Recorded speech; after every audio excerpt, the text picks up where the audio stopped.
ಆತ್ಮೀಯ H16 news ವೀಕ್ಷಕರೇ, ನಾನು ನಿಮ್ಮವ ಎಂ ಆಯುತ ಮಲ್ಲಪ್ಪ ಜೋತವರು. ಆತ್ಮೀಯರೇ, ಬಿ ಜೆ ಪಿಯಲ್ಲೂ ಒಂದಿಷ್ಟು ತಪ್ಪುಗಳನ್ನು ಒಪ್ಪುವಂಥ, ಮರು ವಿಮರ್ಶೆ ಮಾಡುವಂಥ ಜನ ಇದ್ದಾರಲ್ಲ ಅನ್ನೋದು ಖುಷಿ ಆಗ್ತದೆ. ಕೆಲವೊಮ್ಮೆ ಅತಿರೇಕ ಅನ್ನಿಸ್ತಿರ್ತದೆ.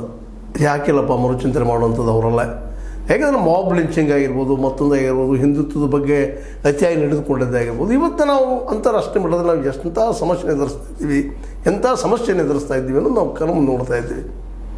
ಅಂತಾರಾಷ್ಟ್ರೀಯ ಮಟ್ಟದಲ್ಲಿ ಯಾವ ದೇಶ ನಮ್ಮೊಂದಿಗೆ ಕುದಿಸ್ಕೊಳ್ಳಿಕ್ಕೆ ತಯಾರಿಲ್ಲ. ಪಾಕಿಸ್ತಾನ ಸಪೋರ್ಟ್ ಮಾಡ್ತಾ ಇದ್ದಾರೆ ರೀ.